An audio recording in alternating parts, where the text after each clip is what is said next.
Hello and welcome to SKB shorts. లార్డ్స్లో test match మొదటి రోజు ఆట ముగిసే సమయానికి పూర్తి స్థాయిలో ఈ డే అనేది ఇంగ్లాండ్కి వెళ్ళిందని చెప్పడానికి లేదు, ఈ డే ఇండియాకి వెళ్ళింది అని చెప్పడానికి లేదు.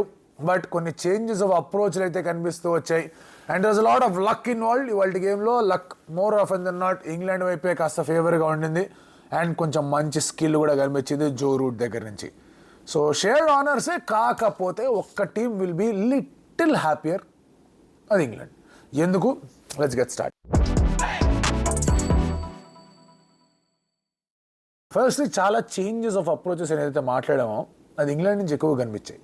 అంటే నాట్ జస్ట్ ప్లేయింగ్ 11లో ఆర్చర్ వచ్చాడు టంగ్ ప్లేస్లో, ఆ విషయం పక్కన పెట్టేస్తే ఇండియాకి ప్రసిద్ధ ప్లేస్లో బుమ్రా వచ్చాడు. That was an obvious choice.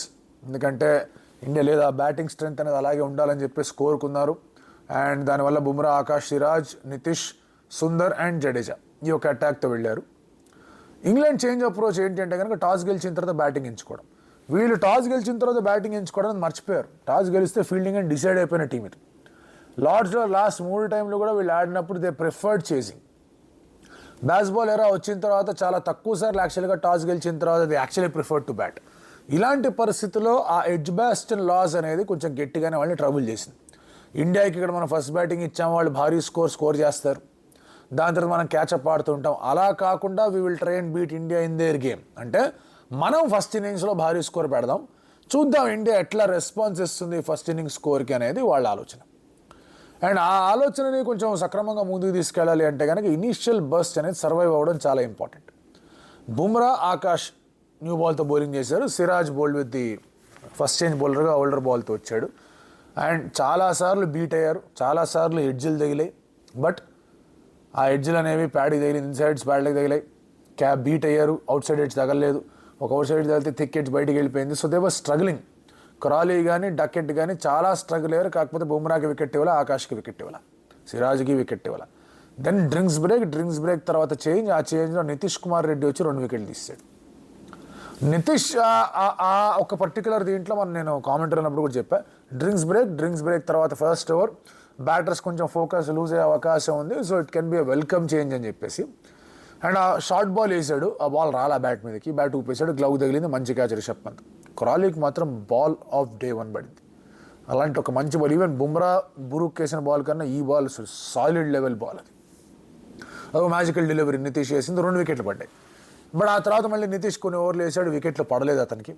And Ben స్టోక్స్ని out చేయడానికి చాలా దగ్గరగా వచ్చాడు. అంపైర్స్ కాల్ సర్వైవ్ అయిపోయాడు బెన్ స్టోక్స్, బట్ చాలా బాగా వేసాడు.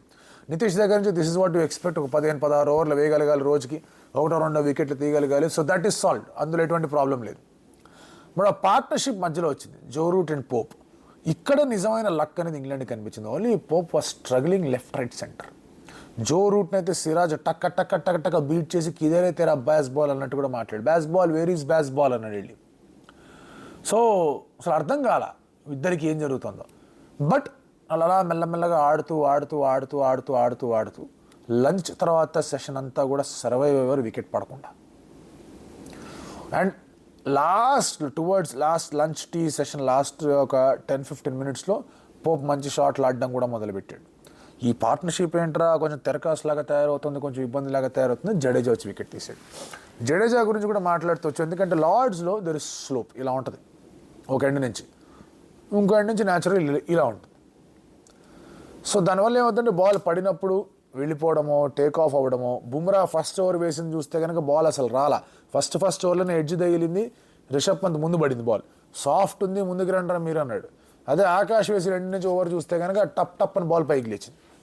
సో ఇది పిక్ చేసుకోవడం చాలా కష్టం. సో అటువంటి పరిస్థితుల్లో ఇక్కడ వీళ్ళు సర్వైవ్ అవుతూ వెళ్ళినప్పుడు ఒక టర్న్ అనేది లభిస్తుందన్న ఐడియా వచ్చింది. టర్న్ లభించింది కూడా. జడేజా వేసాడు. టీ తర్వాత ఫస్ట్ బాల్ పోప్ వికెట్ పడింది. తర్వాత మళ్ళీ కొంచెం ఫాస్ట్గా రన్స్ తీసే పార్ట్నర్షిప్ అనేది కనిపిస్తూ ఉంటే బుమ్రా వచ్చి సూపర్ బాల్ వేసాడు హ్యారీ బ్రూక్ని అవుట్ చేయడానికి. హ్యారీ బ్రూక్ ఫస్ట్ ఇన్నింగ్స్లో చాలా బాగా ఆడతాడు. అతను అవుట్ చేయడం చాలా ముఖ్యం. అతను వికెట్ పడింది. అతను వికెట్ పడిన తర్వాత ఒక స్ట్రగ్లింగ్ బెన్ స్టోక్స్ వచ్చాడు. స్ట్రగుల్ అవుతూనే ఆడాడు. అతను న్యాచురల్ గేమ్ ఏమీ ఆడలా. బెన్ స్టోక్స్ చాలా స్ట్రగుల్ అవుతూనే ఆడాడు, చాలా ఇబ్బంది పడుతూనే ఆడాడు. ఇన్ఫ్యాక్ట్ తనకి గ్రాయిన్ పెయిన్ కూడా వచ్చింది, కష్టపడుతూనే ఆడాడు. బట్ అగైన్ ఇందాక అన్నట్టుగానే దిస్ సర్వైవ్డ్. ఆ సర్వైవ్ అవ్వడంతో ఏం చేశారంటే ఈ పార్ట్నర్షిప్ కూడా చాలా ముందుకెళ్ళింది. ఇంగ్లాండ్ స్కోర్ 250 దాటింది. అండ్ జో రూట్ యాగనైజింగ్లీ అనడం లేదు, ఇంకా నాట్అవుట్లోనే ఉన్నాడు కాబట్టి అంత ఇబ్బంది ఏమీ లేదు. కానీ రాత్రి కొంచెం నిద్రపడ్డంలో ఇబ్బందులు ఎదురవుతారు. 100 కొట్టేసుకుంటే బాగుండేది కదా, ఈ 99 ఏంటి అని చెప్పేసి. బట్ లార్డ్స్ లాస్ట్ 3 times ఆడినప్పుడు, ఇప్పుడు 99, లాస్ట్ టైం 100 కొట్టాడు, అంతకుముందు 100 కొట్టాడు. ఆల్రెడీ లాస్ట్ టైం ఇండియాతో లార్డ్స్ ఆడినప్పుడు 180 కొట్టాడు. సో డెఫినెట్లీ లార్డ్స్ ఈ ఎంజాయ్స్, అందులో డౌటే లేదు.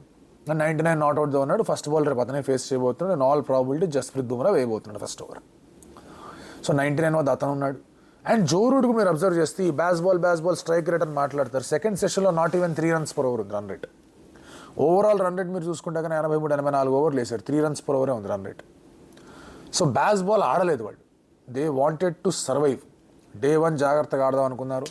వాళ్ళు ఎక్కువ ఓవర్స్ ఆడదామని డిసైడ్ అయ్యారు, పెద్ద నాక్ రావాలని డిసైడ్ అయ్యారు. ఎందుకంటే ఇండియా ఏదైతే రీతిలో ఆడింది ఎడ్జ్బాస్టన్లో, ఫస్ట్ ఇన్నింగ్స్లో 4 runs per overతో కొట్టారు, సెకండ్ ఇన్నింగ్స్లో 4.5, 5 runs per overతో కొట్టారు.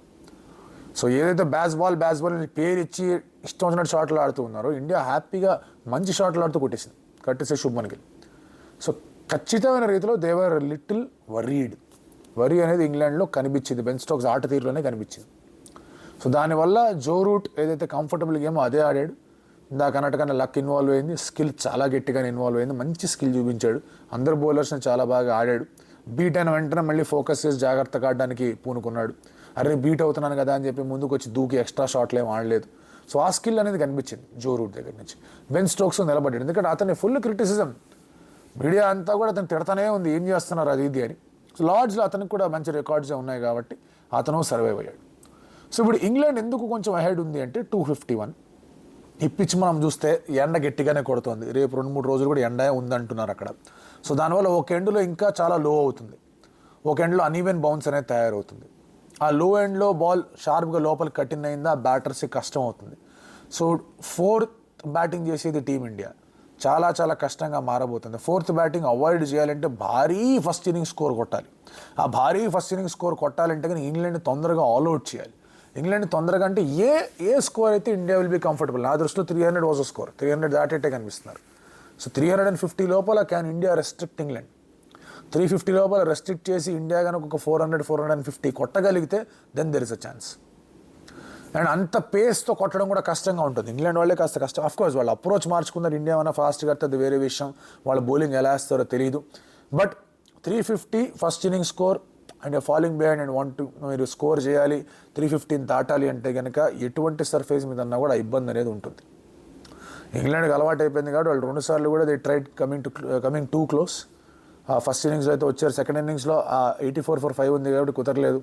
బట్ ఇండియా చాలా రోజులు అయిపోయింది, వేరే ఒక భారీ స్కోర్ ఇచ్చేసిన తర్వాత దాన్ని చేస్తూ సరైన రీతిలో ఆడిన స్కోర్ అనేది చాలా రోజులు అయిపోయింది. So it is not that easy. అందుకే కాస్త ఎడ్జ్ అనేది ఇంగ్లాండ్ వైపే ఉంది. అండ్ ఆకాష్ అండ్ సిరాజ్ ఎవరైతే లాస్ట్ టెస్ట్ మ్యాచ్లో ఫస్ట్ ఇన్నింగ్స్లో 10 వికెట్లు తీశారో కలిసి, వాళ్ళు 1 వికెట్ పడలేదు వాళ్ళకి.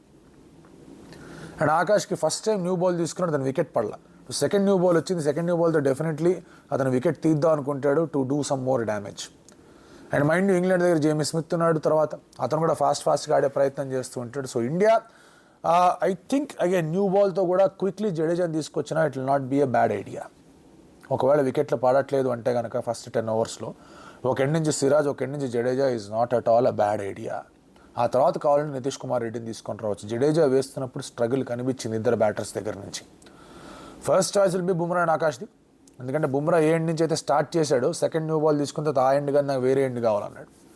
సో ఆ ఎండ్స్ అనేవి ఎలా ఉంటాయో చూడాలి. So Bumrah, Akashdeep will start, probably Siraj and అలాగే Jadeja will be the next change. ఆ తర్వాత నితీష్ అండ్ ఆ తర్వాత సుందర్. చూడాలి ఎలా ఉండబోతోంది ఏంటి పరిస్థితి అనేది. ఇండియా కనుక ఇంకొక 75-80 మ్యాక్స్ 100 runsలో వాళ్ళని రెస్ట్రిక్ట్ చేయగలిగితే India will have a good chance. కానీ ఫస్ట్ బ్యాటింగ్ కూడా బాగా చేయాల్సిన అవసరం ఉంది. ఇందాక అన్నట్టుగానే లో అవుతోంది, ఇదవుతోంది. బట్ ట్రెడిషనల్గా second and third day good days to bat at Lord's అంటూ ఉంటారు. బట్ ఈ వికెట్ ఎలా హోల్డ్ అవుతుందనేది తెలియదు. ఒక ఎండ్ అయితే ఖచ్చితంగా it will get lower, but ఆ లో అనేది ఎప్పుడు అవుతుంది, డే 3 నుంచి స్టార్ట్ అవుతుందా, డే 4 స్టార్ట్ అవుతుందా అనేది తెలియదు. సో ఒకవేళ డే 2 కండిషన్స్ బాగున్నాయంటే కనుక India needs to do well. Overall picture చూసుకుంటే కనుక 4 వికెట్లు తీశారని బాధ ఉన్న ఇంగ్లాండ్ రన్ అవే అవ్వాల, వెళ్ళిపోయి 84 ఓవర్లు 400 400 for 4 దాకా లేరు, 250 for 4 దగ్గరే ఉన్నారు. కమ్బ్యాక్ ఇంకా అవకాశాలు, కాకపోతే వెరీ అట్రిషనల్ డే. చాలా చాలా చాలా జాగ్రత్తగా, కొన్నిసార్లు చాలా చాలా బోరింగ్గా, కొన్నిసార్లు ఏంట్రా ఇది అనిపించేట్టు, కొన్నిసార్లు ఇంత స్లోగా వెళ్తుంది ఏంటి, ఇలాంటి రకరకాల ఎక్స్ప్రెషన్స్ అన్నీ ఉన్నాయి. హైలైట్ ఆఫ్ ద డే 2 ఉన్నాయి. అఫ్ కోర్స్ వికెట్స్, రన్స్ కాకుండా 98 దగ్గర కొట్టాడు, డబల్ పరిగెడదాం అనుకున్నాడు, జడేజా బాల్ పెట్టుకుని రా రా రా పరిగెత్తు అన్నాడు, 99 దగ్గర రూట్ ఉండిపోయాడు, అదొక హైలైట్. రెండో హైలైట్ వాట్రా రెడ్డి బాగుందిరా మామ అనేది ఇంకొక హైలైట్.